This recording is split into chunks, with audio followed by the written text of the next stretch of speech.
رسول کریم صلی اللہ علیہ وآلہ وسلم نے ارشاد فرمایا، میں تمہیں ایسی عبادت نہ بتاؤں کہ جس کو کرنا بہت ہی آسان ہے اور بدن پر وہ بوجھل نہیں ہے، بدن پر وہ ہلکی ہے۔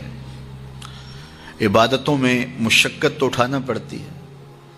آپ نماز پڑھنا چاہیں گے تو آپ کو وضو کرنا پڑے گا ٹھنڈے پانی سے، چل کے مسجد جانا پڑے گا، رکوع و سجود ہوں گے۔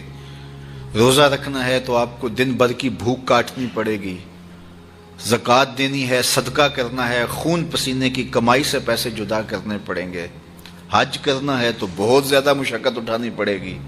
جتنے بھی اعمال ہیں خیر کے، اچھائی کے، ان میں بہت زیادہ مشقت اٹھانا پڑتی ہے۔ یہ طالب علم یہاں پڑھ رہے ہیں، 8 سال کا چلہ کاٹ رہے ہیں، معلمین پڑھا رہے ہیں، صبح تہجد سے اٹھتے ہیں اور شام تک ایک وظیفے میں لگے ہیں، علماء ہیں کام کر رہے ہیں، بہت سارے لوگ، کتنے مشقت والے کام ہیں، تب اللہ کی رضا جا کے نصیب ہوتی ہے۔ لیکن میرے حضور نے فرمایا تمہیں ایک ایسا عمل نہ بتا دوں جس میں بدن بھی نہیں تھکتا اور ہے بھی بڑا آسان؟ اللہ اکبر! فرمایا وہ عمل کون سا ہے؟ الصمت و حسن الخلق، خاموشی اور اچھے اخلاق۔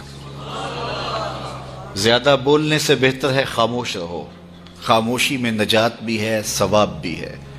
زیادہ بولنے والا جھوٹ بھی بول لیتا ہے، زیادہ بولنے والا گالی گلوچ اور سب و شتم پر بھی اتر آتا ہے، زیادہ بولنے والا کسی کی پگڑی بھی اچھال دیتا ہے، زیادہ بولنے والا غیبت بھی کر لیتا ہے، زیادہ بولنے والا ایسا مزاح کر لیتا ہے جس سے کسی کو تکلیف پہنچے۔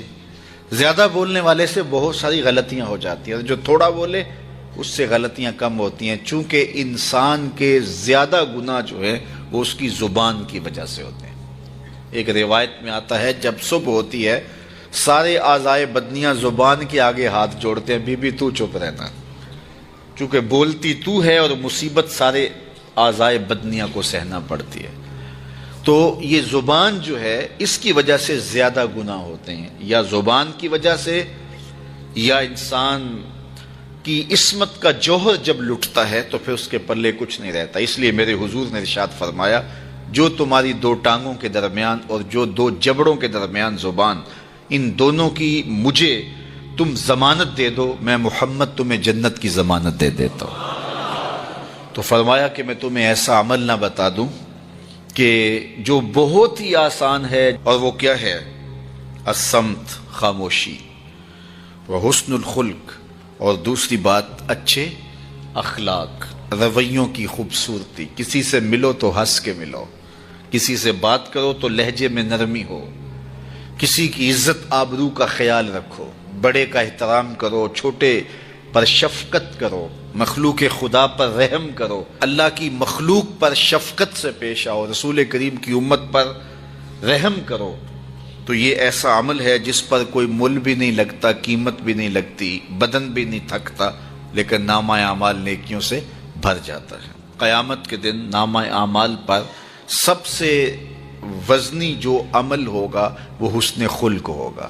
حضور نے فرمایا کہ بیہودگی اور فحش کلام کرنا، یہ سب کچھ جو ہے، تو فرمایا یہ اسلام میں سے نہیں ہے، اور بہترین اسلام وہ ہے جس میں خلق اچھے ہوں۔ حضور نے ارشاد فرمایا کہ جو حسن خلق ہے یہ گناہوں کو اس طرح مٹا دیتا ہے جس طرح جو مصفہ پانی ہوتا ہے، اچھا پانی ہوتا ہے، وہ بدن سے میل کچیل اتار دیتا ہے، اور جو برے اخلاق ہیں وہ عمل کو اس طرح فاسد اور ضائع کر دیتے ہیں جس طرح شہد کے اندر سرکہ ڈال دیا جائے تو شہد صحیح نہیں رہتا۔ تو عمل اچھے ہیں لیکن بدخلقی ان اعمال کی بربادی کا سبب اور ذریعہ بن جاتی ہے۔ اللہ جل شانہ ہمیں معاملات کے اندر خوبصورتیاں نصیب فرمائے، رفق، نرمی نصیب کرے، معاف کر دینے کی توفیق نصیب کرے۔ رزق کمانے کے جو مقاصد ہیں وہ بہت سارے ہو سکتے ہیں، لیکن شریعت میں کاروبار کرنے کے، رزق روزی کمانے کے بنیادی مقاصد 3 ہیں۔ پہلا مقصد اپنے آپ کو سوال سے بچانا. دوسرا مقصد اپنے آپ کو حرام سے بچانا. تیسرا مقصد اپنی اولاد کی کفالت کرنا. یہ بنیادی مقاصد ہیں جن کے لیے رزق کمانا، روزی کمانا ہمارے اوپر لازم ہو جاتا ہے.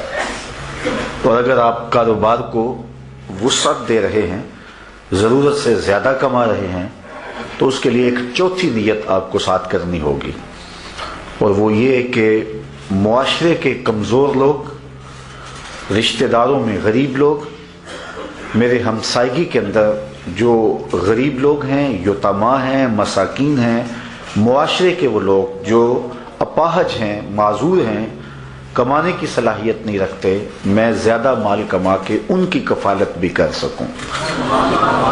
ان 4 مقاصد کو ذہن میں رکھ کر کے جو رزق کمایا جائے گا وہ دنیا نہیں ہوگی، عین دین ہوگا.